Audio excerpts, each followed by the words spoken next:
Hello, my name's Kirsten Scott. I'm the Programme Leader for MA Fashion Design Women's Wear, MA Luxury Accessory Design and MA Fashion Styling, Photography and Film at Istituto Marangoni in London.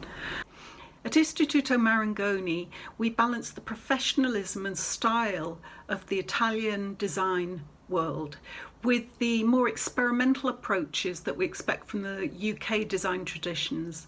It enables us to challenge current practice and the fashion and design industry itself even. We believe that this provides our students with a distinct advantage for the future. They go on to a very wide and very deep creative journey with their thinking about design while developing professional skills and a strong sense of the craft of their practice. When they graduate, they're ready to enter the industry, to offer new perspectives or to set up their own labels with a distinctively personal identity.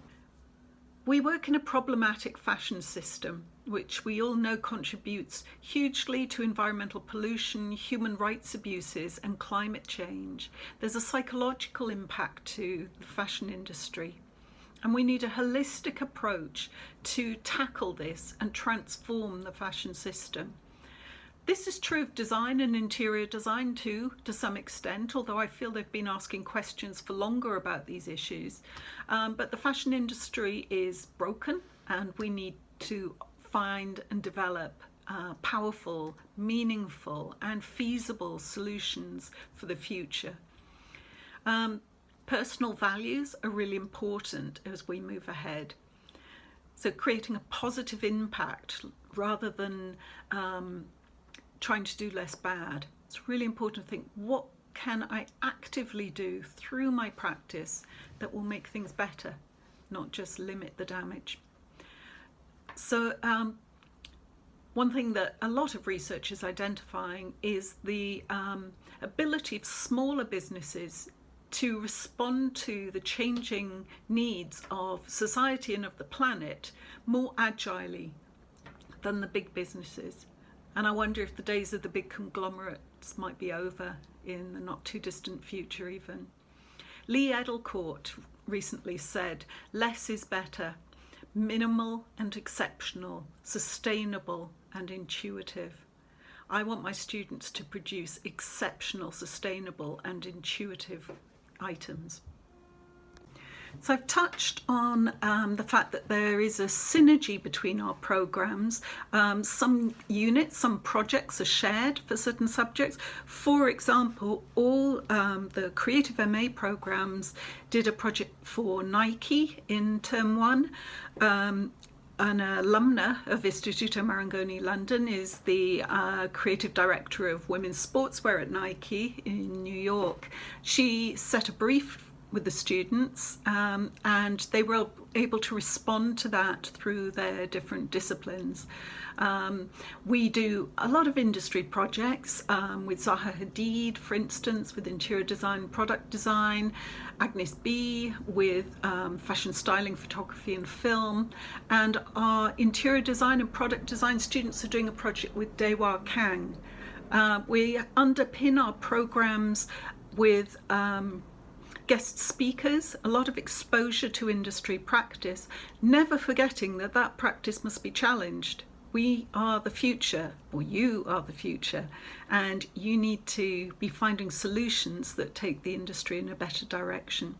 So it's important to understand what current industry practice is, and then to challenge that and dream about a better future. Lots of guest speakers, as I was saying. Last week alone we had the amazing visual artist Hassan Hajjaj, who I was interviewing online. We had Donna Thomas, sustainable fashion theorist and journalist, and we had designer Tom Dixon. We have coming up Margherita Missoni of the famous Italian fashion brand.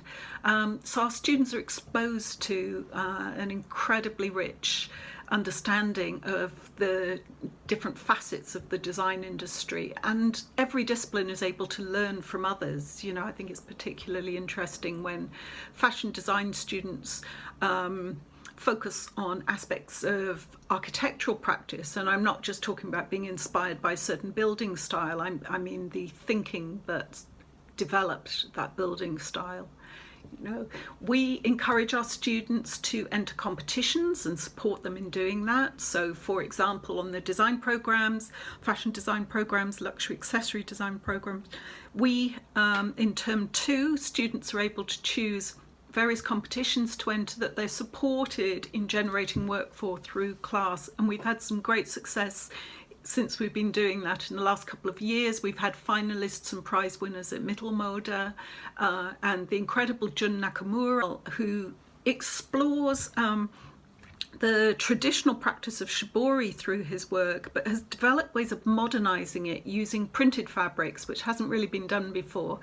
And he's working with artisans in Japan on creating his shibori fabrics for his label, which is launching now.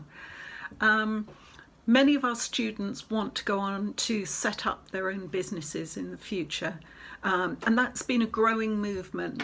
I would always recommend that you get some experience in industry first, and of course as part of our master's programs there is a 12-week internship period, which is an invaluable experience.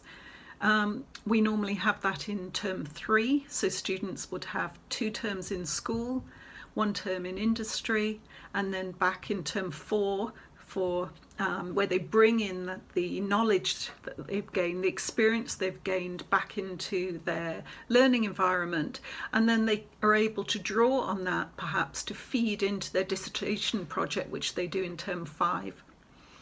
So they have an internship as part of the programs, career events throughout the program, including talks, workshops, etc. There's a brand incubator program that we set up last year that went extremely well, so we're going to build on it. We're doing it again this year. As I say, increasingly they're wanting to set up their own businesses, and we try to expose them to small brands that have a really interesting practice. So I had some fashion students recently, for example, who were keen to go and work for someone else, go into a big brand when they left school.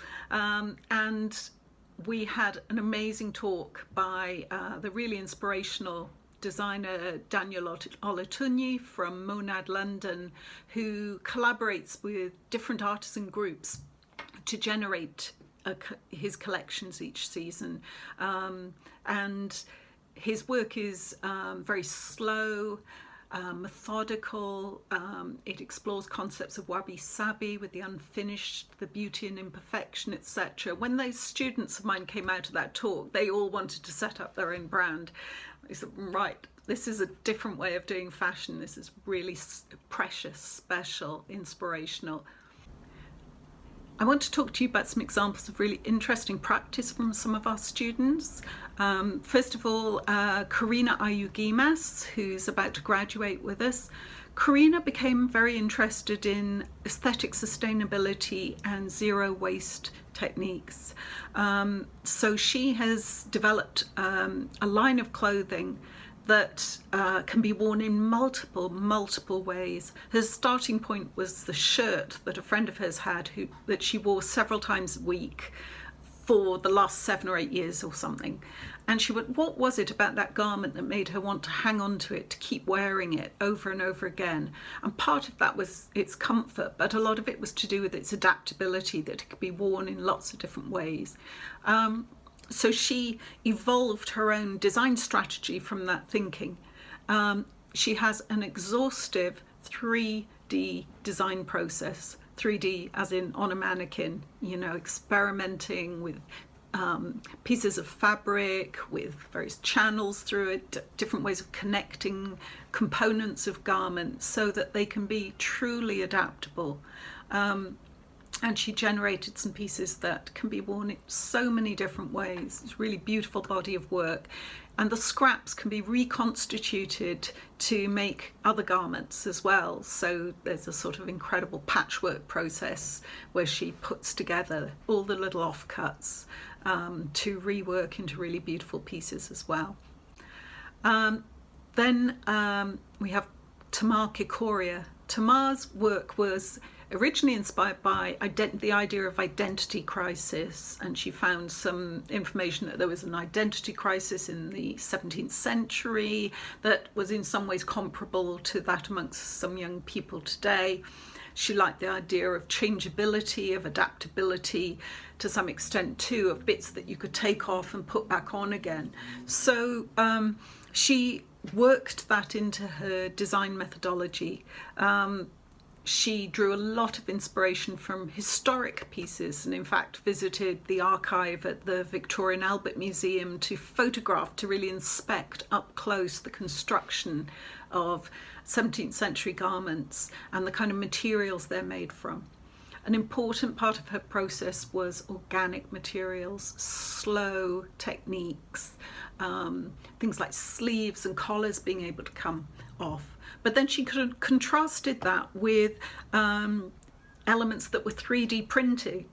So you have that sort of complete contrast between the 17th century, the historic, the organic, the natural, and then you have the amazing 3D printed collars and cuffs that she created that are really standalone pieces and can be printed in bioplastics, so they maintain that sustainability. Then I mentioned Jun Nakamura to you. Jun works with shibori. He started to become interested in it a little bit in term 2, and then he expanded on that for his dissertation project and his term 4 work. So Jun did something quite radical. He started to do shibori with printed fabrics, and the color combinations, the patterns are quite unusual that he's put together. They're things that I would not normally have chosen perhaps, but actually they really work and they create something very, very different, very personal. He's got a very good eye for putting random fabrics together and somehow making them work. And Jun has graduated last year, and he's set up his own brand and really even building branding into shibori. You know, his label Junna is done through shibori. He's looking at that as not just a way of saving or helping to preserve an indigenous technique, traditional technique, but also the possibility, the potential of shibori in making clothes more adaptable to different sizes. You know, you don't have to buy a new outfit if you suddenly put on a little bit of weight. Shibori will expand with you. So that's an interesting part of the process. Istituto Marangoni has a competition each year called I Am Alumni Collections, and recent graduates, we normally recommend they've been in industry for a year or two, can submit their designs for the brand that they want to launch. And our schools all over the world have students submitting designs for these, and they're selected, and there's a selection process, and they're supported financially in generating a collection, put into production, and a big fashion show at Milan Fashion Week. How that might look in the future, I don't know, because we're all talking about digital fashion shows now, aren't we? But it's quite a big deal. It's an amazing launch, and I'm not aware of any other university in the world that does anything quite like this. And the last two students, alumni, to have won this come from the London School. If you have any questions at all, please do get in touch. I hope to welcome you to Istituto Marangoni in London in due course, and let's find solutions together. Thank you. Bye-bye.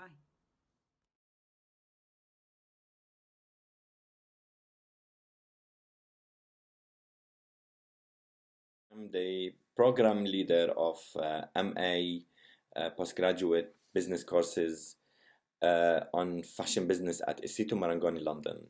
I'm pleased to participate in this event, so hopefully in those next few minutes I can give you a little bit of background about what we do at the school and also in relation to fashion business. And also we reflect on how we're shaping our courses in response to changes in the industry, shifts in consumer behavior, but also at the same time, the situation in our economies and what's going on in the world economy in that sense. A bit of background about myself. So I started working at Istituto Marangoni in February 2010, so it's 10 years now.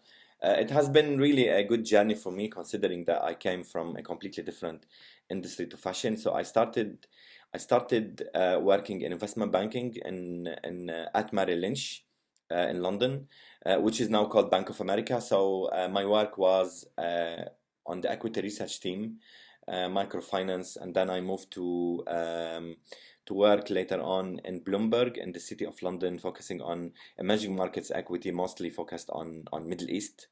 And I was covering countries like Lebanon. This is where I usually, this is where I come from, and also different countries in the region, mainly around Middle East and North Africa, MENA.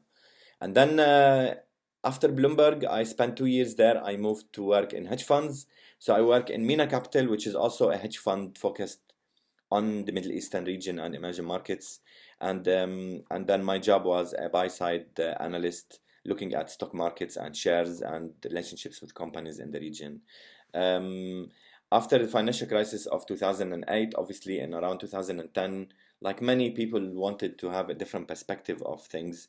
Fashion has been so interesting for me because when I was working in finance, I was in close relationship and in touch with lots of fashion companies and retail sector companies, and I learned a lot about retail sector and fashion, and it was fascinating for me. So I started teaching finance at Istituto Marangoni in London, and I've been working since then. Um, at Istituto Marangoni, it has been a journey for me because, it's a fashion school and business has been growing all these years at the school to a level that now, we have like a massive number of students at our courses there. Um, I work, I teach in finance areas, but also I'm pretty much focused on aspects of technology, so blockchain, artificial intelligence, AI, machine learning, fintech, and also different aspects of implementations of technology in retail and fashion, and the effects of that on the world of luxury. So I currently look after three programs. So MA in luxury brand management, MA in fashion buying and merchandising, and MA in fashion promotion and communication. Um, it's such an interesting time for us now. Over the years, obviously, those courses evolved and changed. As you know, our industry is passing through a very rapid change that is going sometimes in a very intense manner that lots of brands and consumers are finding it difficult to catch up on what's happening in everything going on in the fashion industry.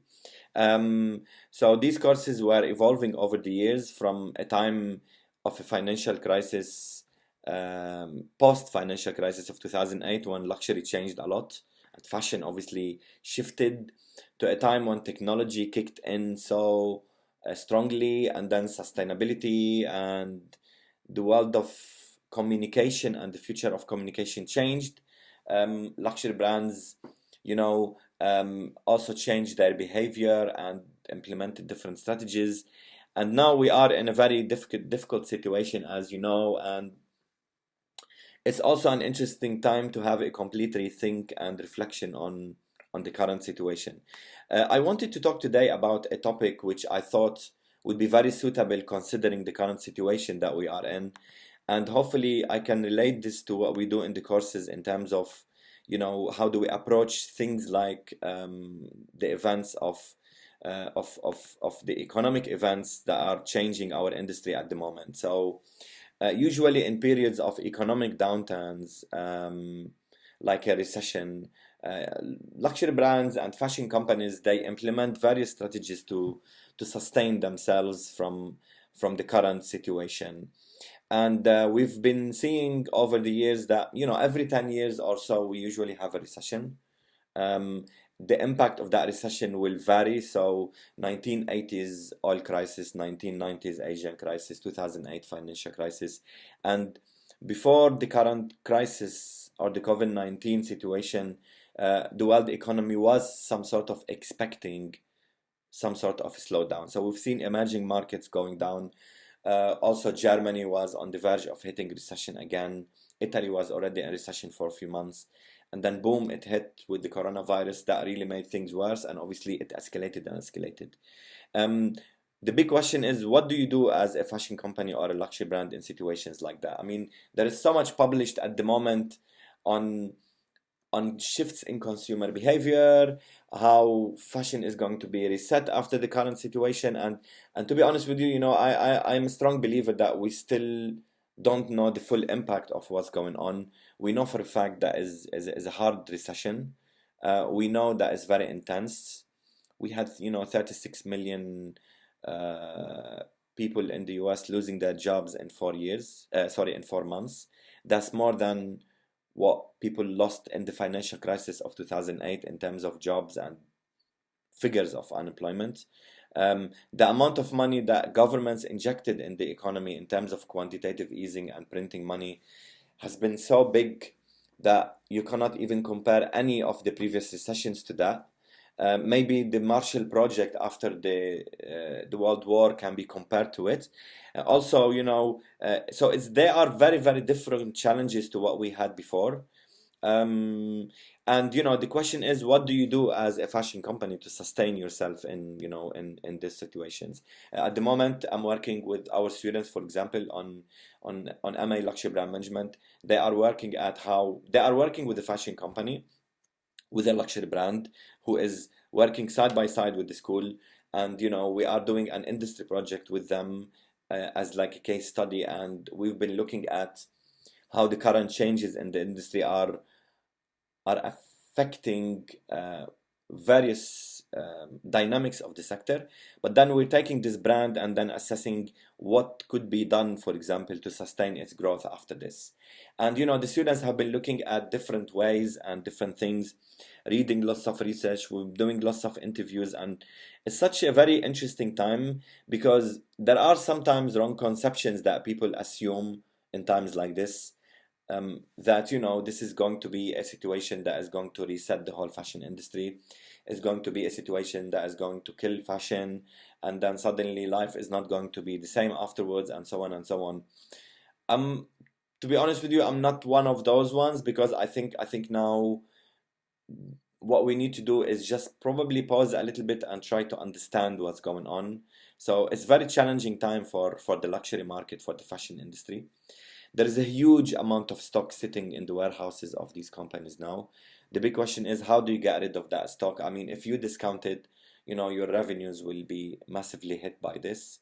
Your margins will be affected. But also, if you discount it and you are a luxury brand, you will be reducing, you will be having a negative impact on it, because luxury and discounting do not really go well together in that situation. So there are massive challenges. Would you play with your pricing? Would you change your business model? I think it's very interesting time, and in these programs with the students, across fashion buying now and fashion promotion and luxury brand management, we are looking at all of these issues together. So communication students are looking at the future of communication and how things might be differently, and whether the digital fashion shows or the digital media is going to dominate a lot. We know something for a fact, that technology is going to be huge, is getting a huge boost after this. It kept the world alive during this crisis, but also at the same time, technology is not an easy process. You just shift to it. So we are looking at topics like digital transformation and how to actually create a culture around technology, because you cannot just shift completely to AI or start doing analytics. And it's quite interesting how many brands, they are demanding this. They are going to the consultancies and to the technology companies saying, please come and help me. I want you to introduce the software or this platform for me. So, and I think, for us in the fashion industry, we're going to see more voices of sustainability becoming stronger, because, we've all seen, for example, if we were a little bit more aware and conscious of how much do we produce, how do we operate things like supply chain, how do we keep stock, and being more sensible in terms of environment and things like that, maybe we wouldn't have end up with massive amount of stock that is currently sitting in these industries. Okay, so there are big question marks to be asked about practices. There were a lot of fashion brands that built over the last 10-15 years massive reputation in corporate social responsibility. Some of these fashion brands have been really disappointing. So they ended up, for example, putting their employees on furlough and asking them to get paid by taxpayers of the country where they are based, which is very surprising from these brands. But I think the crisis is showing us a lot of things we didn't know about. One thing also we focus on in these programs is the relationship between finance, fashion, and also other sectors. So, for example, there is a relationship between finance and fashion. So we teach wealth management, and also we look at aspects of how the world of finance and fashion meet together. There is a relationship between the tech sector and the fashion industry. So our courses, almost the three of them, mostly fashion buying, will have more focus on technology because the whole retail sector for them is changing. So we talk about blockchain and analytics and big data and data science and in relation to retail and how they are changing our industry. Also, the big question really is how do you actually use all this to sustain brands, and how do you develop a business model around the current situations? One thing we're going to get from this crisis is every brand will implement new strategies. Every brand will do it in a completely different way, and there is no one set formula that says in a crisis you should be doing this. We've seen, for example, Chanel and Louis Vuitton increases their prices in the last few weeks, which angered a lot of other companies because it looks like as if they are trying to profit from that situation. But also at the same time, we've been seeing brands becoming more responsible, connecting more with their with their customers' engagement. And I think what's really key for us in the fashion industry at the moment is to try to maybe have a rethink about few things which seem to be very vital in my opinion, which are business models of businesses, of companies. They need to be reconfigured to be able to handle a situation such as a lockdown. This will not be the last virus we're gonna have, or there are talks about maybe another outbreak and so on. Who knows? Because we're still not really sure about it, but we need to be prepared. So I think business models need to have various aspects of risk. We're configuring our unit handbooks and what we teach now to include more risk management focus, so that to enable students to actually have that knowledge hands-on now as things are evolving.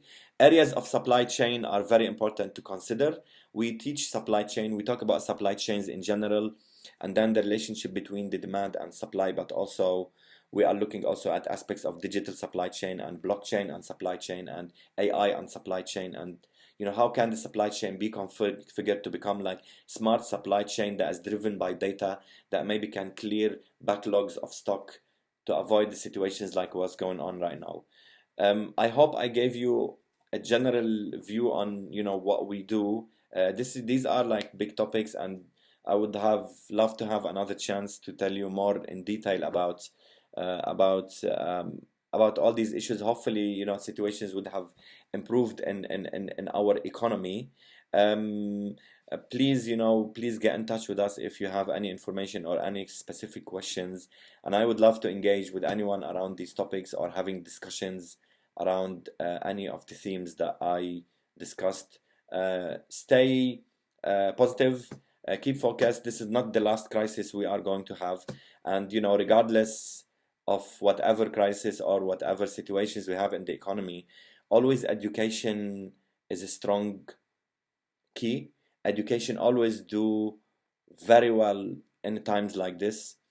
What we've been having lately is just people just studying more and doing more courses and engaging in lectures online and different subjects and so on. And this is very important. Nurture your CV, strengthen yourself until things got better, and then you are going to to go and hopefully engage in a different situation because things will not be the same as it used to be before.